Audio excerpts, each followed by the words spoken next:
Hello again, everyone. Welcome to the Cipher Brief virtual studio. I'm Tom Nagorski for a conversation today about American soft power. It's not a term well understood, you might say, and it's not often used, but it's on our minds because a member of the Cipher Brief Expert Network has written a provocative and powerful piece that is largely about American soft power. It's under the heading, quote, Unilateral Disarmament in the New Cold Wars.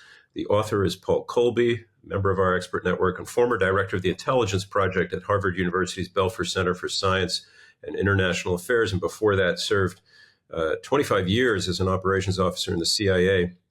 Paul joins us today to talk about this piece. It's great to have you with us. And Paul, I thought I'd start with a quote from the article that I referenced.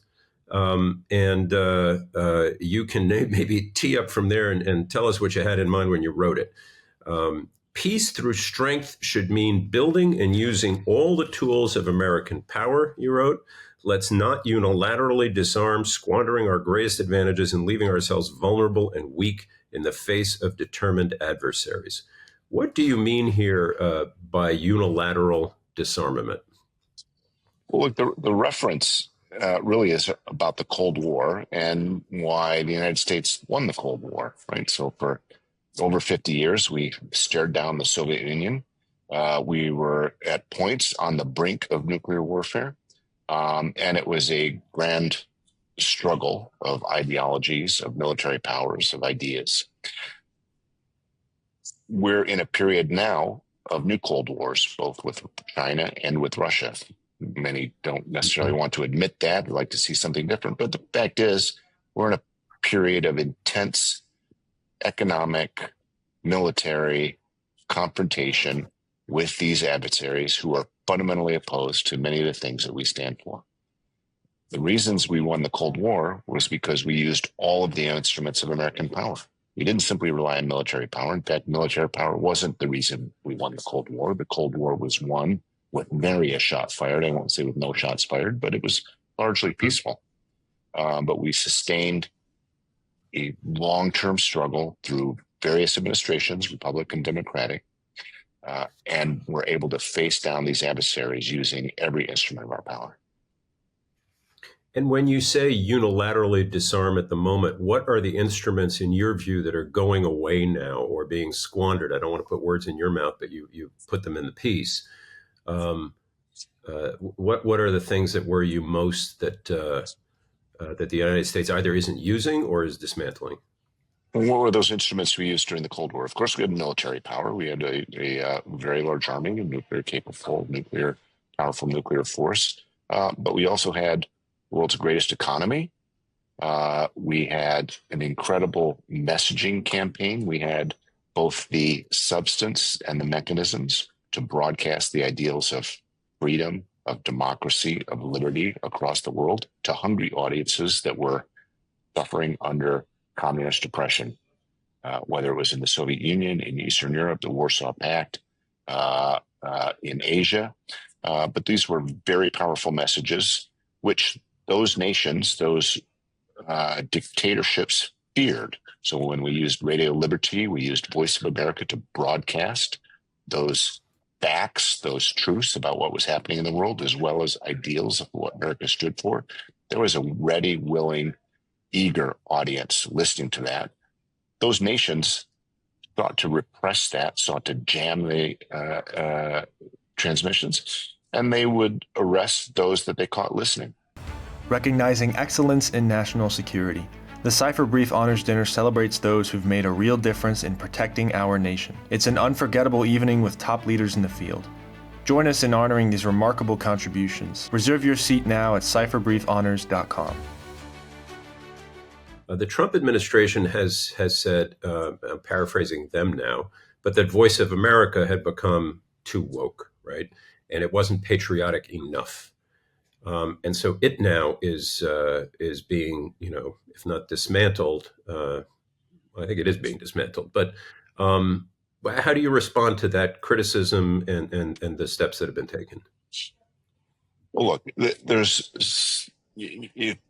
many people will disagree about the content of messages. And so, I can understand if folks would say, look, these are messages we have a new administration. We would like to change the messaging to fit our policy, but to simply to kill the messenger rather than adjust the message to adapt to policy.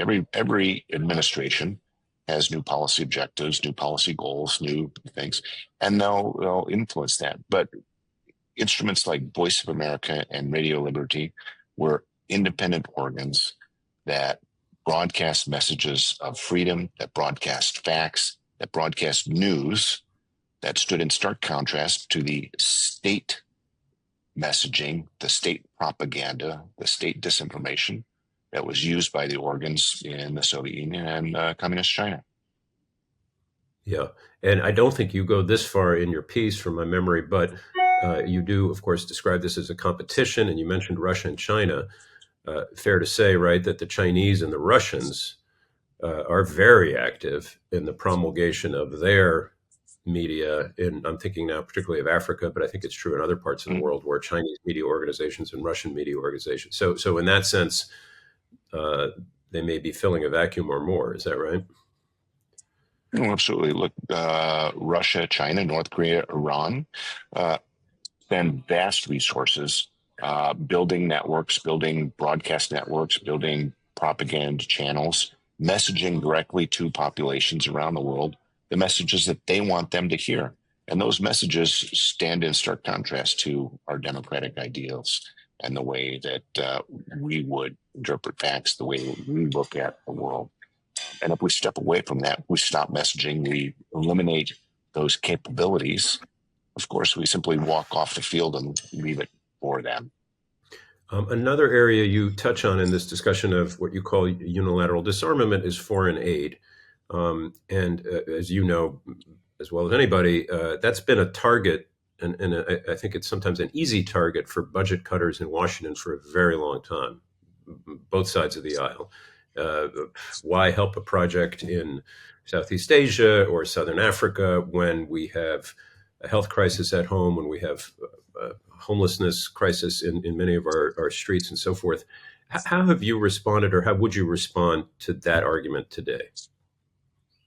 Well, look, foreign aid gets sort of characterized as, fuzzy-headed, liberal, soft-hearted charity programs. But in point of fact, throughout the Cold War, foreign aid was used as one of the mechanisms that we used to win friends and influence people, to create stability where there was instability, to combat famine, to combat the sources of disruption and instability that terrorist groups would thrive upon, and which autocratic governments would thrive upon.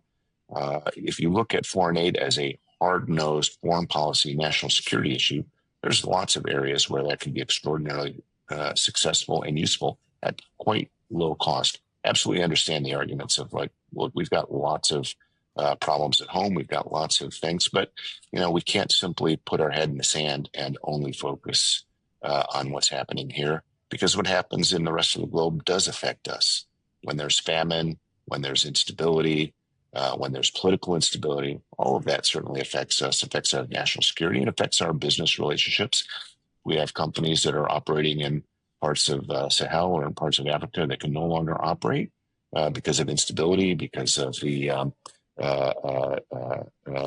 incursion of Russian and Chinese companies that operate under very different standards. And that definitely affects us at home as well. So if you look at foreign aid as a hard-nosed national security issue, you'll find that it's actually quite cost-effective. And if you use it in a focused way, particularly with regards to that. Yeah. Here again, I'm reminded of the China example, as we were just talking about in terms of, competition in ideas. We've just seen a very concrete example of what you're talking about, I think, in the devastating earthquake in Myanmar. The reports anyway suggest this is not uncommon. China pouring in resources. They of course have a border with Myanmar, but the United States, I guess, according to some reports, doing less of it. Is that also, though, a kind of China filling the vacuum story in your view? Well, China's been using this for many, many years to gain entree, primarily to economic assets. So you look at a place like the DRC, Congo, with the rare earths, cobalt, other minerals. that are sought there. The Chinese companies that have gone in with Chinese state support and gained access to them. I mean, one of the things I would argue is that foreign aid does need to be focused specifically on helping U.S. businesses and specifically on helping us with national security issues. So if we can help American businesses gain access to mineral resources in different parts of the world, that should be a part of our foreign aid.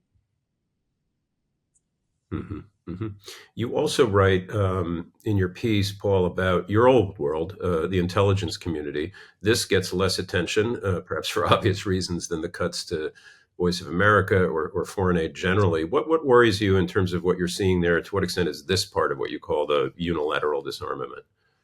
Well, just in terms of what we're hearing in open source, that you're seeing a large pivot towards other targets. So also not unusual. Every presidential administration comes in, sets its own foreign policy priorities, its own intelligence targets. And the intelligence community is quite used to shifting its focus and shifting its resources to address those policy priorities. That's not unusual. But when we start shifting towards targets that are important but not existential, when we take away from resources that are focused on those existential targets, i.e., China, Russia, North Korea, and Iran, then we risk putting ourselves at a disadvantage. Drug cartels in Mexico certainly are a problem, certainly have created huge chaos, not only in Mexico, but also in terms of the drugs coming across the border. But drugs are also a domestic problem in terms of demand creating supply issues. So we fought a war. President Nixon declared war on drugs back in the 60s. We've been fighting that war for now more than 50 years. Going hard against drug cartels is important, but we certainly should not be taking resources away from understanding what Russia's doing, what China is doing, and how they are attacking us with espionage, attacking us with sabotage, and in Russian case, much worse. Yeah. So last question for you, Paul. I'll put you on the spot. Let's say sometime later this week, you've got a short meeting in the Oval Office or maybe over at Foggy Bottom with Secretary of State Rubio, and you're a few minutes to make your case to reverse some of these trends. What are you going to say? I want to say, look, you want every tool you can possibly have in your quiver. You want those tools to be strong. You want them to be flexible. You want them to adapt to whatever situation. If you eliminate some of those tools, if you dismantle capability, you're going to want it in the future, and it's going to take you much longer, much harder time to rebuild those capabilities. Yep. All right, Paul Colby, we're going to have to leave it there. Thanks so much for being with us. The article, again, is Unilateral Disarmament in the New Cold Wars. Watch for it this week at thecipherbrief.com. It's always great to talk to you, Paul. Thank you. Great. Thank you, Tom.